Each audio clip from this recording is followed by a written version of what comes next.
Janji koko, janji koko, janji koko. Saling cinta, saling hormat, saling jaga, saling ridho. Musyawarah untuk sakinah. Apaan sih emang tepuk-tepuk gini aja selesai masalah. ya, Emang kalau gas habis tuh banyak komentar gas habis, listrik token udah mau habis, tepuk sakinah gitu ya. Jangan-jangan kita masih single karena belum hafal tepuk Iya, sakinah. benar. Kayak gitu kan. Carilah orang yang mungkin bisa kamu hormati. Kalau kamu nggak bisa menghormati dia tuh akan sulit sekali dalam membangun rumah tangga ini gitu kan. Kita lihat kita ini mata lalat atau mata lebah.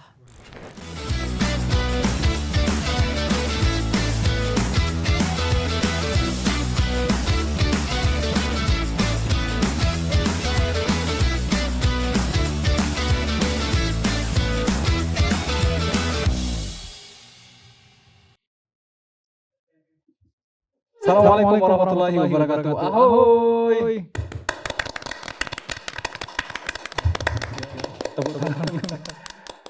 Bertemu kembali dengan saya Zen di Naira Podcast Official dan hari ini adalah tayangan perdana kita di channel YouTube baru ya. Di Naira Podcast Official yang sebelumnya Naira Studio Podcasting. Dan pada sore hari ini kita mengangkat tema yang cukup menarik.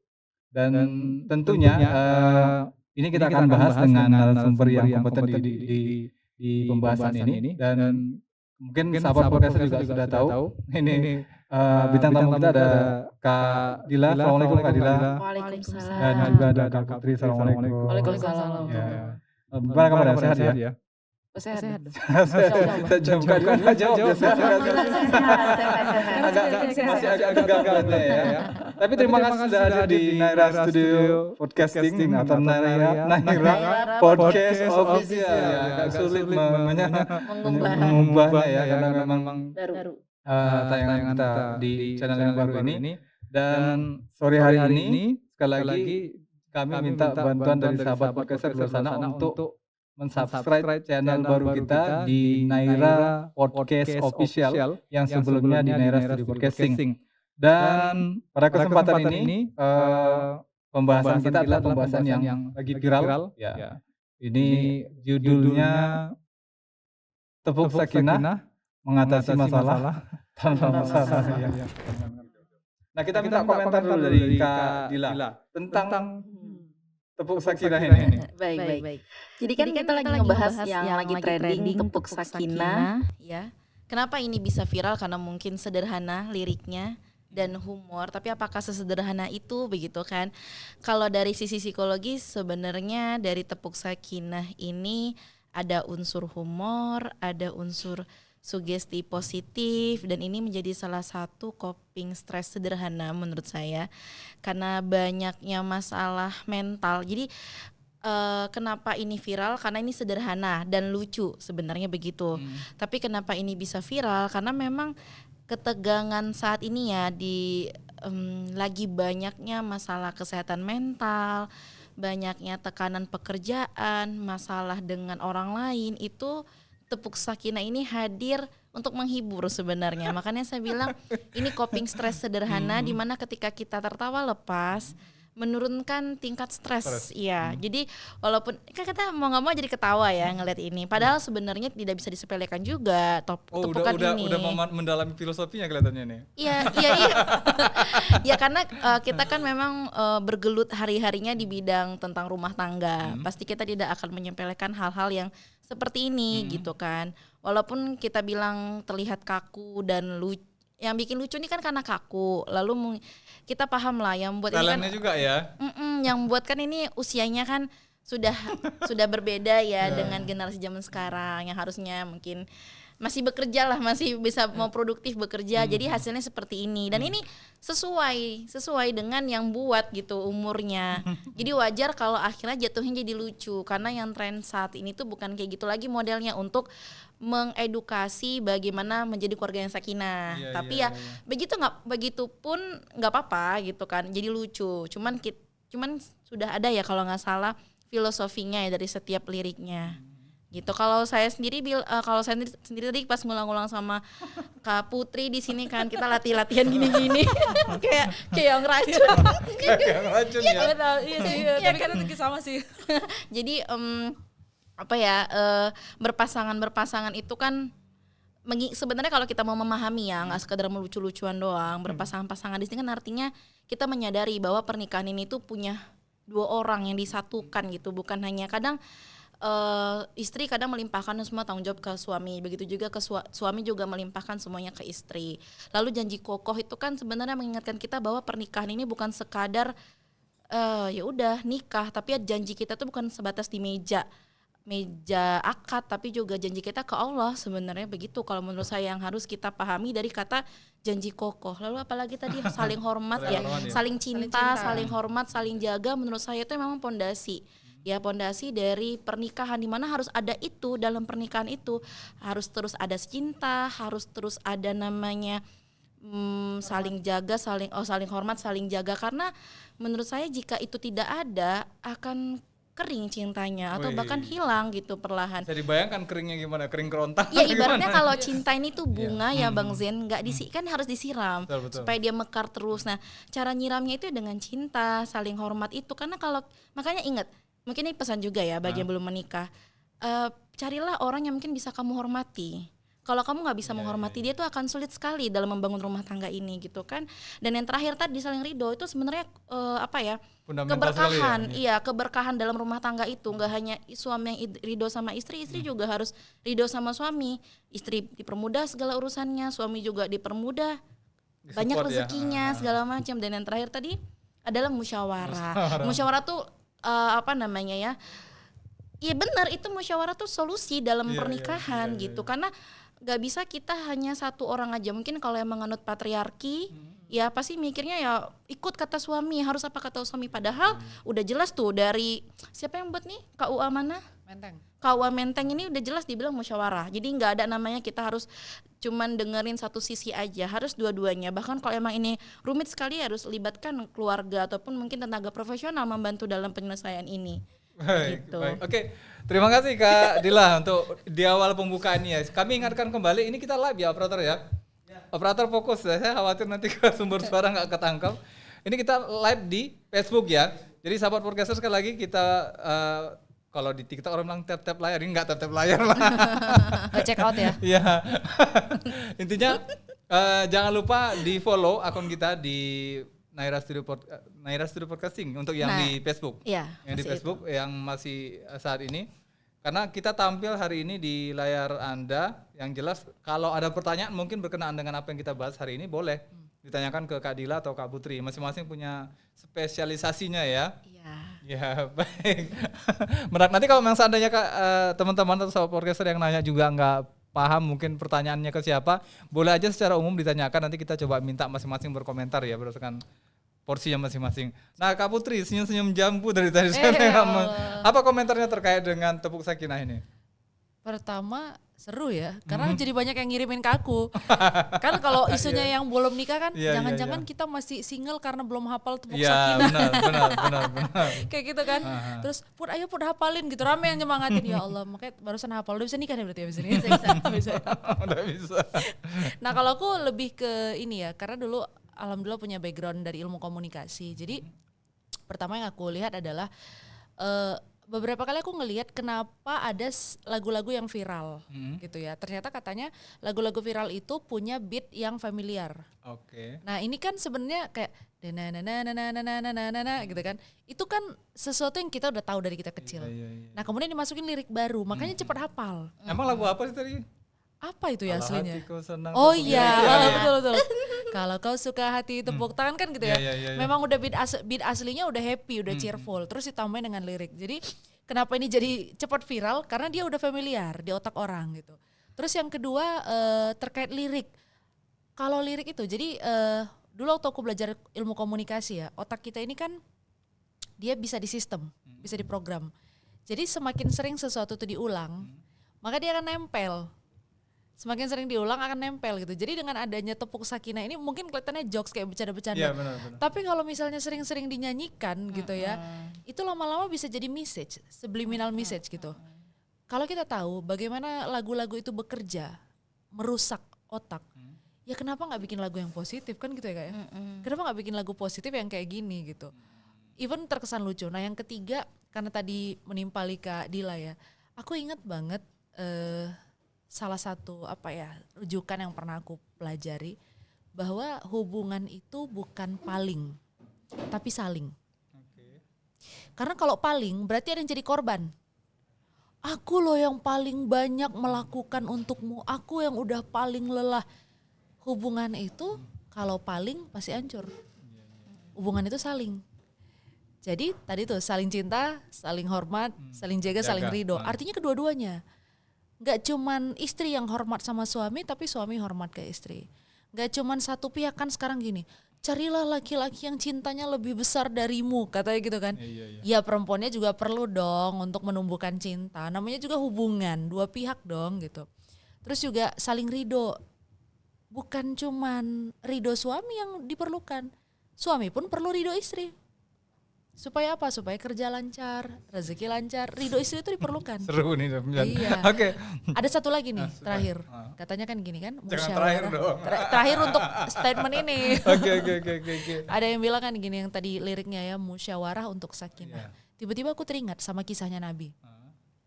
Jadi dulu di Mekah itu, sebelum Nabi hijrah, orang-orang Mekah itu punya kebiasaan perempuan-perempuannya cuman ditaruh di rumah. Jadi perempuan-perempuan di sana itu, let's say ya, cuman urusan kayak stigma kita sekarang lah, dapur, sumur, kasur gitu kan. Sehingga dalam keputusan-keputusan keseharian, perempuan-perempuan itu nggak diajak diskusi. Itu kebiasaan orang Mekah, apalagi di masa jahiliyah. Sampai kemudian Nabi melihat bagaimana orang-orang Madinah. Laki-laki di Madinah itu kalau ada apa-apa nanya dulu sama istrinya. Mi, menurut kamu gimana? Mi, pendapatmu gimana? Maka kemudian Nabi mengatakan kepada orang-orang Mekah setelah diislamkan ya, dikatakan ke orang-orang Mekah, lihat itu orang-orang Madinah, tirulah mereka, tirulah bagaimana laki-laki mereka menghormati para wanitanya. Maka sejak itu budaya di dalam Islam pada dasarnya adalah pasca lahirnya Islam, rebirth ya, kelahiran kembali Islam, sebenarnya budaya dalam Islam itu tidak pernah merendahkan perempuan. Justru perempuan itu ditempatkan harmoni dengan laki-laki sesuai dengan perannya, sesuai dengan lirik terakhir dari Tepuk Sakinah tadi. Baik, kita tepuk tangan dulu kalau gitu ya. Tepuk Sakinah enggak? Enggak. Tapi dalam sekali ya, saya sebetulnya pengen intro aja dulu. Iya, tapi dalam. Langsung dalam ya penjelasannya. Oke, ke Kak Dila nih aku tanya. Jadi tadi beberapa pertanyaannya aku coba saya saring ya. Kalau kita ngelihat kan Tepuk Sakinah ini dari desain gerakannya itu kan sederhana, simple, kemudian mudah diingat ya. Nah, tapi kalau dari kacamata psikologi, kognitif dan perilaku, sebenarnya efektif nggak sih gerakan dan lagu yang cenderung kekanak-kanakan ini dalam menanamkan nilai-nilai pernikahan yang serius? Kalau dalam bahasa Arab itu katakan misakon goliza ya. Apakah ada risiko justru memicu reaksi emosional yang cemas, resisten atau remeh pada generasi muda yang cenderung berpikir kritis? Nah, ini kan subjeknya kan sekarang adalah anak-anak muda kan. Iya, yang mau menikah. Iya, artinya di satu sisi orang berekspektasi bahwa pernikahan itu serius. Gitu loh. Nah, ketika dihadirkan pernikahan itu dalam gerakan yang seperti itu gitu kan, orang jadi kayaknya underestimate lah. Apa ini akan menjawab persoalan-persoalan ke depan seperti apa gitu loh. Makanya kita lihat konten-konten yang muncul di beberapa media sosial itu cenderung kontradiktif akhirnya kan. Bener kan? Yang kita lihat kan seperti itu. Ada yang ngangkat koper lah. Tunggu dulu gitu kan. Tepuk Sakinah dulu. Tepuk Sakinah dulu. Nah, ini kan sebetulnya bentuk jawaban-jawaban dari masyarakat yang saat ini atau generasi yang sebelum menikah atau yang sudah menikah tuh nggak segampang itu loh gitu. Dalam tanda kutip nggak sekonyol itu gitu loh pernikahan itu. Ini gimana komentarnya Kak Dila? Silakan. Oke, baik Bang Zain. Sebelumnya saya mau mengapresiasi dulu, ya saya menghargai dulu Bapak Usaha, ya? dari KUA Menteng yang sudah menciptakan lagu Tepuk Sakinah ini, karena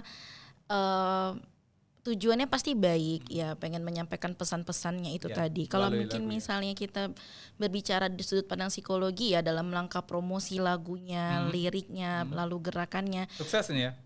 Akhirnya sukses. Viral Akhirnya tuh lagu bukti. ini 2017 loh dibuatnya. Oh. Baru 17, tapi baru viralnya sekarang. Siapa nih orang jadi recreate kali ya? Iya. Oh gitu. Ya sebenarnya akhirnya ya berhasil seperti ini. Cuman mungkin jatuhnya jadi meremehkan. Banyak orang yang menganggap ini apaan sih, emang tepuk-tepuk gini aja selesai masalah. Emang ya, kalau gas habis tuh banyak komentar, gas habis, listrik token udah mau habis, tepuk Sakinah gitu ya. Ya sebenarnya itu tadi. Jadi sebenarnya kalau dari sisi psikologis yang bisa kita tangkap adalah bahwa tepuk Sakinah ini bisa menurunkan stres tadi aja, supaya kita kan butuh pelepasan emosi ya. Kalau misalnya kita dalam mindfulness yang sederhana, kita cukup tarik nafas, tersenyum, ya kan, dengan lakukan tepuk Sakinah. Iya, jadi ya kalau sebenarnya untuk menyampaikan edukasi ke generasi zaman sekarang, mungkin milenial, Gen Z gitu, memang ini sebenarnya kurang tepat. Tapi karena kurang tepat inilah kan viral itu, kalau tepat banget sama kurang tepat banget ya jadinya viral. Bukan berarti yang saya garis bawahi kurang tepatnya mungkin dari pertama liriknya yang terlalu kekanak-kanakan, karena kan ini terlalu ya, ini perlu digaris bawahi ya. Iya. Bukan liriknya ya, nadanya. Lalu juga gerakannya juga terlalu kaku, kayak kita yel-yel gitu ya, kelompok. Kayak nuansa senam pagi ya. Sebenarnya ya mungkin cara zaman sekarang itu untuk suggesnya mungkin dari stimulasinya mungkin dari lagu-lagu yang mungkin lebih sesuai yang disukai anak zaman sekarang, atau mungkin dari poster-poster atau postingan-postingan di Instagram. Bentuknya seperti itu sih trennya zaman sekarang. Cuman kan ini udah terlalu banyak. Muncullah ini gitu kan. Ya kalau dari secara psikologis akan ada muncul stigma meremehkan. Jadi ada anggapan negatif ke pihak mungkin KUA juga. Emang gini bisa selesai. Terus nikah, ada tuh yang akad nikah suruh tepuk Sakinah dulu. Kan jadi kayak meremehkan acara sakral begitu ya. Memang sebaiknya ditempatkanlah ini sebagai untuk hiburan yang sering dinyanyikan, artinya sebenarnya nih banyak ini serius sebagai yang harus dianggap sebagai atau diporsikan sebagai sebuah hiburan saja. Iya, kalau untuk nyanyiannya ya sebagai hiburan sih. Kalau mau diseriusin mungkin harus ada perbaikan ya dalam nadanya, ya gerakannya juga. Karena gini, ya orang juga cuman ketawa-ketawa doang, belum tentu semuanya kayak kita benar-benar memahami, kecuali emang untuk kepentingan ya. Coba deh orang umum awamnya aja, ada masalah dia tepuk Sakinah selesai, kan enggak. Apa mereka meneliti dan menelaah seperti yang kita lakukan? Kan tidak begitu. Makanya saya bilang perlu ada perubahan gitu dari, kalau misalnya memang mau disampaikan ya poin ini, mungkin sebenarnya udah bagus mereka sudah ada menyampaikan filosofinya di media sosial. Nah itu kan orang, jadi sekarang zaman sekarang kan orang udah lebih awareness, lebih maunya tuh berdasarkan apa, mereka lebih kayak gitu, bukan hanya sekedar hiburan semata. Nah wajar, tapi ini wajar karena yang membuat juga usianya seperti itu kan, yang menyanyikan lagunya. Makanya tadi ada bahasa sama Kak Putri kok ekspresinya begitu ya, karena mereka juga sesuai usianya kaku. Itulah bentuk representasi dari lagu yang sudah diciptakannya tadi begitu kan Bang Zin. Cuman kalau dari sisi psikologis walaupun ini dianggap remeh, tapi ini jadi reframing sebenarnya untuk mengingatkan kita bahwa masalah itu bisa dilihat dari sudut pandang yang lain. Artinya nggak semua masalah itu harus berakhir dengan perceraian gitu. Kan di sini katanya selesaikan masalah tanpa masalah, begitu. Walaupun mirip kayak sebelah gitu ya. Baik. Jadi itu dari framing, terus juga jadi sugesti positif sebenarnya ya kan Kak Putri ya, didengarkan terus menerus. Oh ternyata memang betul ya, kita butuh cinta. Yang paling terakhir tuh musyawarah. Ya musyawarah itu sebenarnya. Kasih penegasan dong Kak Putri ke sahabat podcaster khususnya Gen Z yang Kadila banyak komplain. Kak Dila sorry. Yang sering komplain dengan protes sebenarnya, bentuk protes mereka dengan konten-konten itu.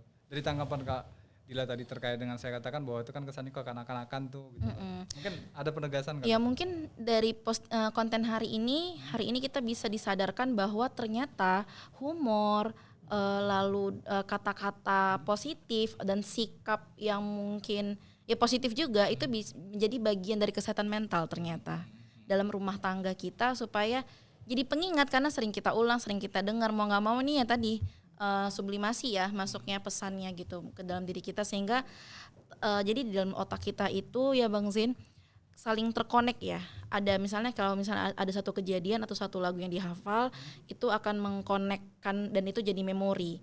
Nah, semakin sering kita ulang, semakin sering ini banyak yang angkat, sering didengar, jadi connectingnya lebih banyak, memorinya lebih tebal, dan itu masuk ke alam bawah sadar kita yang harapan itu ya. Iya.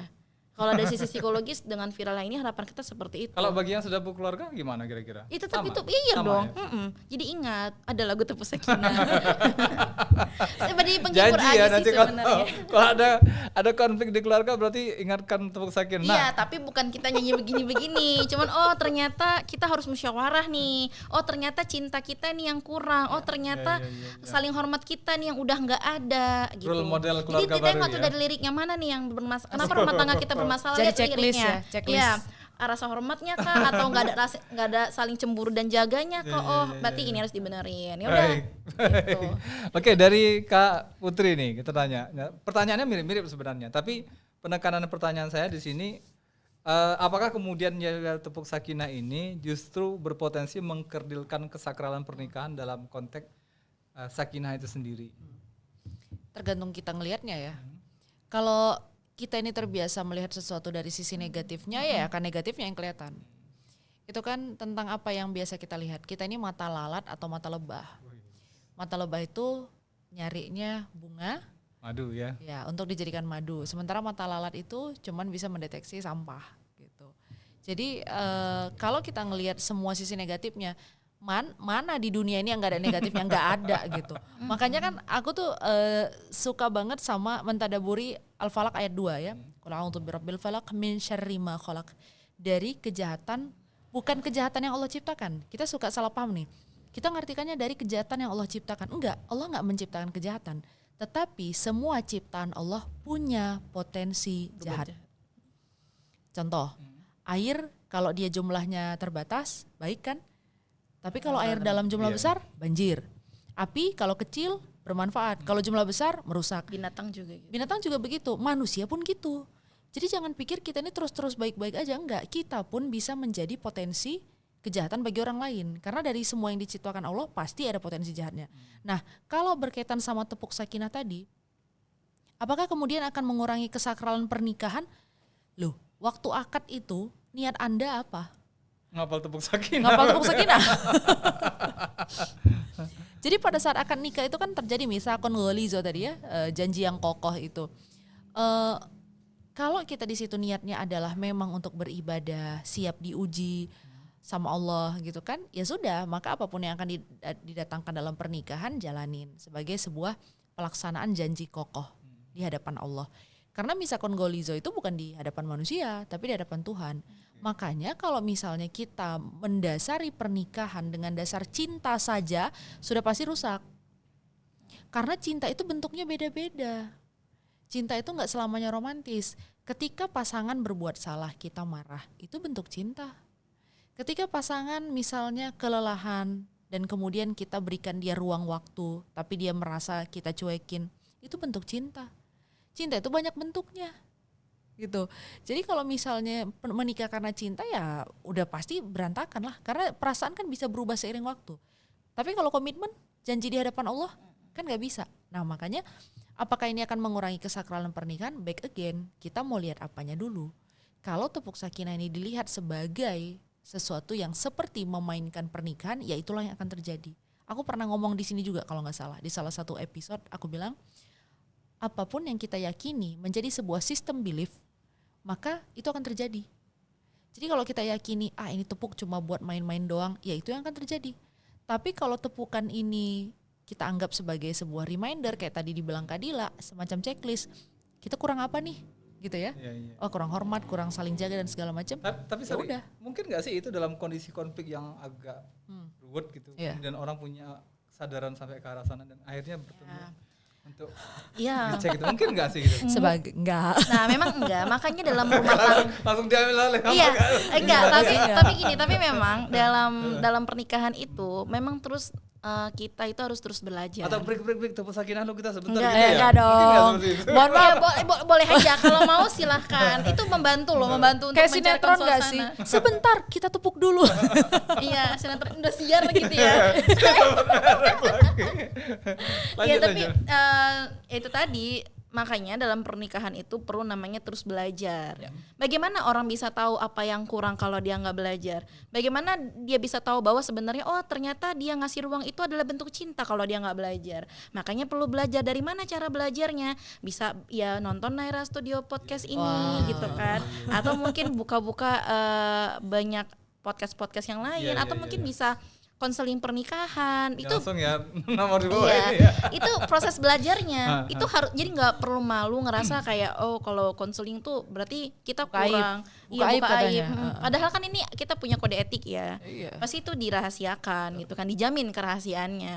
Nah, itulah proses belajar itu agar bisa saling mengerti, agar sakinah tadi terwujud lah gitu kan. Sehingga orang aware. Nanti mungkin dari sesi konseling saya pasti juga saya ingatkan kembali poin-poin yang selama ini mungkin ternyata ini dirangkum ya sama KUA. Kan orang KUA itu kan berdasarkan pengalaman mereka udah berapa tahun gitu menghadapi masalah-masalah pernikahan dan memberikan nasihat-nasihat pernikahan, dan ini yang mereka sampaikan. Yakin sudah cross check seperti itu di KUA? Iya, tugasnya itu ada kan penyuluh, itu. ada penyuluh pernikahan. Yakin ya? Nanti saya Karena tanya balik karena sebelum saya menikah dulu, nggak tahu ya Bang Zen ya, kalau saya dulu nikah, kita diceramahin dulu sama pihak KUA-nya. Berapa lama tuh? Berapa lama ya? Sebentar sih, cuma Sebentar 1 ya? hari, tapi 1 kali apa 2 kali, tapi emang menjelaskan, dan pada saat akad nikah pun dia menceritakan begitu. Makanya saya paling suka mendengarkan ceramah pernikahan, dan memang itu selalu dibuat penting itu dalam momen pernikahan saya, adik saya sama orang tua saya tuh ceramah pernikahan. Nasihat pernikahan itu enggak hanya untuk yang menikah, yang sudah menikah di sana juga itu penting. Bahkan yang belum menikah juga jadi ilmu. Lempar-lempar bunga tuh nggak penting tuh ya? Iya, itu hiburan saja. Kita tetap butuh yang namanya entertain. Tapi yang krusial adalah nasihat pernikahan itu tadi, mengambil ilmunya, mengambil keberkahannya. Makanya tadi saya bilang terus belajar, berbagai macam cara bisa jadi media untuk kita belajar. Baik. Oke, kembali aku ke Kak Putri. Jadi pertanyaan Amang, sempat cross check nggak sih ketika viralnya tepuk sakinah ini bahwa memang akhirnya tugas KUA itu jadi double? Yang awalnya mungkin hanya sekedar ngasih nasihat pernikahan biasa lalu, tapi ketika masuk tepuk sakinah ini akhirnya kan ada hal-hal yang menjadi stressing point dalam pasangan itu yang memang mereka harus paham betul dulu perkara ini. Oke. Kalau cross check langsung enggak, karena sejujurnya aku dengan tepuk sakinah ini juga enggak yang menjadikan ini sebagai a big isu ya. Ada isu-isu lain yang sedang kuperhatikan dan itu rasanya lebih besar gitu. Ya pasti isu mental, kalau di kami pasti isu mental. Cuman kan memang di KUA itu memang ada ya, bagian penyuluhnya itu ada. Dan dulu setauku, dulu nenekku petugas penyuluh soalnya. Jadi dulu, sekarang udah gak ada lagi program itu, sayang banget. Jadi dulu itu sebelum nikah ada sekitar 6 bulan kayak edukasi. Iya, Ustaz Jaki kemarin kan cerita 6 bulan ya. Iya, tapi itu kan ngambilnya ini kelas sendiri. Sendiri. Bukan dari KUA. Bukan dari KUA. Nah, dulu di KUA tuh ada ada kelas pernikah sendiri. Private les. Ya, private. Aku juga dulu ngambil Dan kan. dulu kalau nggak salah di Al Jihad juga mereka buat kelas pernikah yang berkala-berkala gitu.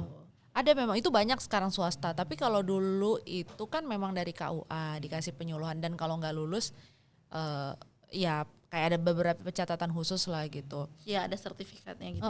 Kalau sekarang aku waktu ke Malaysia ngelihat itu. Jadi mereka ada semacam kursus pernikahan. Makanya di sana kalau mau nikah itu nggak bisa tiba-tiba, nggak bisa kayak kita bulan depan nikah, nggak bisa. Karena mereka harus lulus dulu yang itu tadi, training pernikahan ngambil itu. license-nya ya. Iya, license beneran ngambil license. Lo nyetir aja pakai license ya. Padahal cuma berlaku misalnya berapa tahun gitu kan. Ini seumur hidup seumur lagi. hidup nggak ada license-nya, ngaco ente gitu. Makanya mungkin karena emosi seru, ya. karena gini ya. Kita semangat nih kayak gini. Karena gini kan, karena memang kasus perceraian ini lagi meningkat, karena kan memang saya bergelutnya di di rumah tangga kan begitu. Jadi pengadilan agama sekarang tidak semudah itu untuk mengabulkan gugatan. Mereka harus pisah rumah dulu selama 6 bulan. Sekarang tuh. Nah, kalau informasi juga nih ke teman-teman, emang untuk Sumatera, Medan katakan, tingkat perceraian indikator gedenya gugatan datangnya dari laki-laki atau perempuan? Belum pernah belum pernah. Tapi di Jawa udah dapat tuh informasinya. Apa? Aceh Perempuan. kemarin kan juga perempuan. Perempuan. Jadi memang disuruh pisah dulu, terutama yang memang bukti-buktinya tidak banyak ya. Memang akan lebih mudah kalau laki-laki yang menggugat jatuhnya, tapi tetap sekarang harus disuruh pisah 6 bulan dulu. Tujuannya saya paham, supaya mana tahu di 6 bulan itu ada perubahan-perubahan yang mungkin mau balik lagi segala macam. Pokoknya niatan teman-teman mau naik sertifikat ya. Tapi itu maksud saya gini, ngapain kita ngasih solusinya? Gini, kita kasih solusi di akhir, tapi bagaimana kalau kita mencegahnya dulu dari awal? Harusnya yang diberlakukan oleh pengadilan agama itu kerjasama dengan KUA gitu kan, bahwa nggak hanya di akhirnya aja suruh pisah 6 bulan dulu supaya ada kemungkinan untuk balik lagi, supaya nggak jadi bercerai gitu kan. Harusnya dari awal seperti Kak Putri bilang, kenapa nggak dibuat sertifikat, diratakan gitu. Jangan 6 bulan, orang juga taruh 2-3 bulan. Saya juga nggak sampai 6 bulan tuh akhirnya nikah sama suami. 3 bulan bisa minimal dia sudah mengikuti lah berkala, misalnya 10 kali pertemuan, mungkin cukup lah dalam waktu sebulan tuh 10 kali pertemuan atau 12 kali pertemuan untuk menghasilkan sertifikat itu, atau beberapa kali mungkin bisa lebih singkat, karena kan banyak orang persiapan pernikahan nggak lama gitu, ada yang mungkin yang cepat juga. Jadi perlulah orang yang cuma 2 tahun aja perlu surat izin mengemudi, ini sertifikat siap menikah, kita bilang sertifikat siap menikah harus ada dong. Pemerintah nih harus aware supaya tidak ada mencegah perceraian. Jadi seharusnya kalau emang udah nggak cocok, jadi jangan menikah.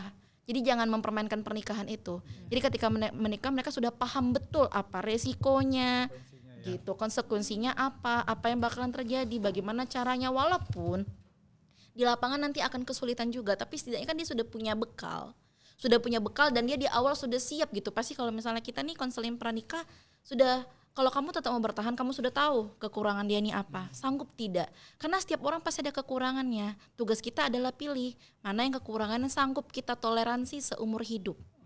Gitu. Baik. Jadi gitu. Konseling pernikahan ke Kak Dila berapa lama? Berapa lama apanya nih? Prosesnya? Satu sesi. Satu sesi kita 1,5 jam, 90 menit sampai dengan 120 menit. Rata-rata segitu ya? Iya, tapi itu kita 3 sesi. Sesi pasangan perempuan, pasangan laki-laki, lalu bertiga. Jadi saya harus tahu dulu, karena kan kalau langsung berpasangan itu kadang ada hal-hal yang tidak bisa dia ungkapkan, malu dan lain sebagainya, takut mungkin dipotong dari sana. Jadi harus satu sesi dulu si laki-laki, satu sesi perempuan, lalu bertiga. Nah biasanya kalau mau ada repeat lagi, misalnya masih ada yang belum kelar nih, mau sesi lagi bertiga, silahkan seperti itu. Kak Putri buka juga nggak konselingnya? Buka Ya? serius buka. Bahkan itu aku pernah ngadapin yang suami istri beberapa kali lah. Awalnya istrinya duluan yang datang. Ini harusnya suamiku yang diterapi. Kau dulu, aku bilang kan. Sama suami juga gitu. Ini harusnya istriku yang diterapi. Enggak, kamu dulu. Kenapa? Karena kesadaran itu kamunya duluan. Kalau kamu udah sadar duluan, kamu pulih duluan, kamu lebih mudah ngajak pasanganmu pulih. Tapi kalau kalian dua-dua beracun, ya jadi keong racun lah, dua keong racun kalian gitu. Nah dua-duanya perlu di konseling. Kalau kami di terapi dipisah dulu. Jadi yang pernah aku hadapin, istrinya masuk duluan, kurang lebih mirip lah persis. Bedanya kalau kami terapi kan ya, bukan konselingnya kayak Kak Dila. Masuk yang istrinya keluar, nanti suaminya sesi terpisah atau sesi setelah istrinya baru masuk. Setelah itu dua-duanya udah diterapi, baru dipertemukan. Pertemukan dalam keadaan nggak diterapi ya, dalam keadaan sudah sadar. Nah kalau di terapi kami kan setelah selesai terapi, biasanya ada pengambilan hikmah. Coba kamu sadarin apa sih yang sebenarnya terjadi. Karena begitu seseorang itu pulih dari luka batinnya atau buang sampah, otaknya tuh lebih mindful, dia lebih sadar. Jadi dia tahu, oh ternyata aku itu bukan pengen pisah. Ini sering aku hadapin. Aku tuh ternyata masih sayang. Cuman ada satu bagian yang gak bisa aku tolerir dari pasanganku, dan inilah yang membuatku ingin berpisah gitu, dia bilang kan. Terus pas dicek lagi, emang pengen pisah? Enggak sih, ternyata dia gak parah-parah banget kok kesalahannya. Nah ternyata masih bisa memaafkan. Ya kalau gini ngapain pisah gitu kan. Ya sudah, nanti setelah masing-masing menyadari masih mau bersama atau enggak, baru dua-duanya dipertemukan.